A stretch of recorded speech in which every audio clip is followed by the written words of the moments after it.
जय माता दी दोस्तों, राधे राधे। आप सभी का हमारे चैनल में स्वागत है। आज है देवउठनी एकादशी और आप सभी को देवउठनी एकादशी की ढेर सारी शुभकामनाएं। आज की वीडियो में हम सुनेंगे देवउठनी एकादशी व्रत कथा। कार्तिक मास भगवान विष्णु का सबसे प्रिय महीना है। इस महीने में देवउठनी एकादशी व्रत का विशेष महत्व है। इस दिन भगवान विष्णु की विशेष पूजा की जाती है और इस दिन सभी मांगलिक कार्य पुनः शुरू हो जाते हैं। हिंदू शास्त्रों के इस दिन को बहुत ही महत्वपूर्ण बताया गया है। इस दिन भगवान विष्णु की विशेष पूजा के साथ साथ व्रत कथा का भी पाठ किया जाता है। आइए जानते हैं देवउठनी एकादशी व्रत कथा, जिसका पाठ करने से यह व्रत सफल हो जाता है। शुरू करते हैं कथा। पौराणिक काल में एक राजा के राज्य में सभी लोग एकादशी व्रत करते थे। इस दिन राज्य के किसी भी व्यक्ति को भोजन नहीं मिलता था। एक रोज दूसरे नगर से एक व्यक्ति नौकरी मांगने के लिए राजा के दरबार में आया। उसने राजा से नौकरी की प्रार्थना की। उसकी बातें सुनकर राजा ने कहा, मैं नौकरी तो तुम्हें दे दूंगा, लेकिन एकादशी के दिन तुम्हें अन्न नहीं दिया जाएगा। यह बात सुनकर नौकर खुशी से झूमने लगा और हंसी खुशी उसने शर्त मान ली। लेकिन जब एकादशी व्रत का समय आया, राज्य के सभी लोगों ने व्रत रखा, लेकिन वह नौकर राजा के पास अन्न मांगने के लिए आ गया। राजा ने उससे फलाहार का सामान दिया, लेकिन वह गिड़गिड़ाने लगा कि इससे उसकी भूख नहीं मिटेगी और वह भूखा ही मर जाएगा। राजा ने उसे अपनी शर्त दोहराई। वह व्यक्ति बोला कि उसके लिए अन्न बहुत जरूरी है। राजा ने उसकी दशा देखकर उसे भोजन के लिए आटा, दाल, चावल दे दिए।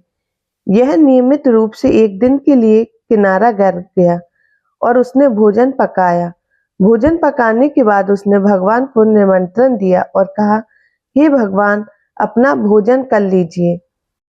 अपने भक्त की पुकार सुनकर भगवान विष्णु अपने चतुर्भुज रूप में प्रकट हुए और भोजन करने लगे। भोजन के बाद वह वैकुंठ लोक चले गए। इसके बाद वह नौकर भी अपने काम पर चला गया।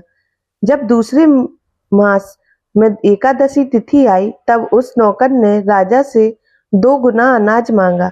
जब राजा ने इसका कारण पूछा, तो उसने साफ साफ बता दिया कि पिछली बार उसका सारा खाना भगवान खा गए थे, जिससे वह भूखा रह गया था।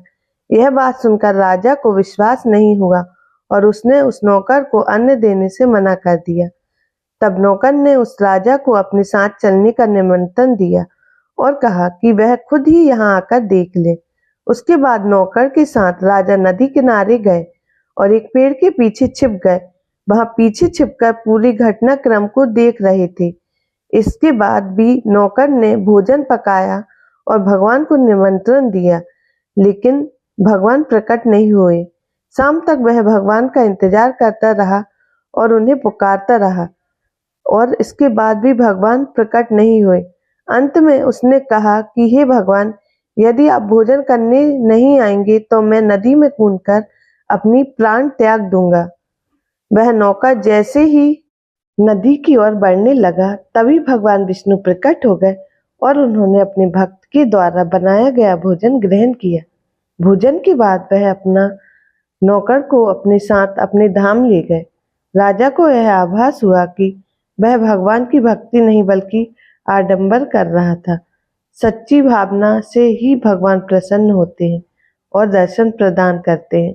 तब से राजा भी सच्चे मन से एकादशी का व्रत रखने लगा और अंत में उसे स्वर्ग की प्राप्ति हुई। ये थी देवउठनी एकादशी व्रत कथा।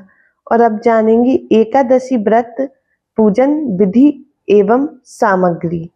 तो चलिए जानते हैं पूजन विधि। सुबह जल्दी उठकर स्नान आदि से निवृत्त हो जाएं। घर के मंदिर में दीप प्रज्वलित करें। भगवान विष्णु का गंगा जल से अभिषेक करें। भगवान विष्णु को पुष्प और तुलसी दल अर्पित करें। अगर संभव हो तो इस दिन व्रत भी रखें। भगवान की आरती करें। भगवान को भोग लगाएं। इस व्रत का विशेष ध्यान रखें कि भगवान को सिर्फ सात्विक चीजों का भोग लगाएं। भगवान विष्णु के भोग में तुलसी को जरूर शामिल करें।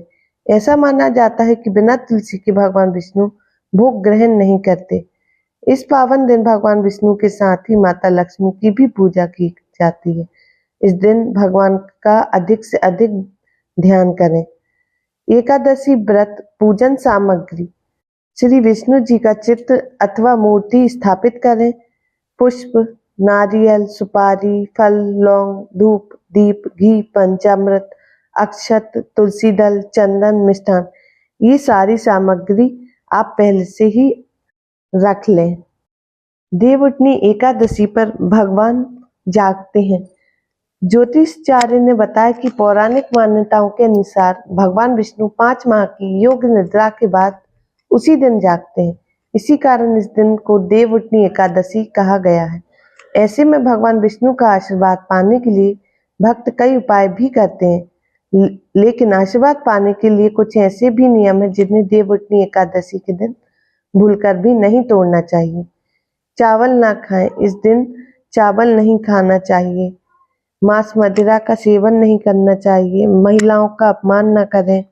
क्रोध भरे वचन ना बोलें। एकादशी के दिन करें ये काम।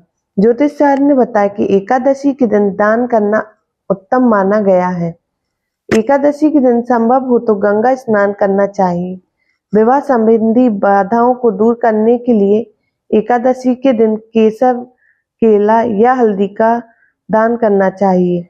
एकादशी का उपवास रखने से धन, मान सम्मान और संतान सुख के साथ मनोवांछित फल की प्राप्ति होती है। कहा जाता है कि एकादशी व्रत रखने से पूर्वजों को मोक्ष की प्राप्ति होती है। देवउठनी एकादशी के दिन एक बहुत ही खास उपाय है। जिनका व्यापार नहीं चल रहा, काम रुके हुए हैं, धन की प्राप्ति के लिए एक बहुत ही खास उपाय है जो इस दिन ही करना है। जब आप गन्ने का मंडप बनाएं और उसमें भगवान को, तुलसाने को विराजमान कराएं, तो उसके नीचे एक सिक्का रख दीजिए और अपनी जो एकादशी की पूजा है वो पूरी करने के बाद जब दूसरे दिन सुबह 4 बजे आप भगवान को उठाएं, तब वो सिक्का भी वहां से निकाल लीजिए और उस सिक्के को एक कटोरी में हल्दी रखकर वह सिक्का रख लें और उस कटोरी को अपने ऑफिस में, अपने घर की तिजोरी में रखें। देखते ही देखते माता लक्ष्मी की कृपा ऐसी होगी, आपके सारे रुके हुए काम बन जाएंगे। घर में होगी सुख, शांति, समृद्धि। देवउठनी एकादशी मुहूर्त: एकादशी तिथि का प्रारंभ 22 नवंबर 2023 को दोपहर 1:33 पर होगा और इसका समापन 23 नवंबर को सुबह 11:31 पर होगा। ऐसे में एकादशी व्रत 23 नवंबर को मनाई जाएगी। माता लक्ष्मी की कृपा आप सभी पर बनी रहे। ऐसी शुभकामनाओं के साथ आज की वीडियो को हम यहीं रोकते हैं। आपको वीडियो कैसा लगा प्लीज कमेंट करके जरूर बताइए। धन्यवाद।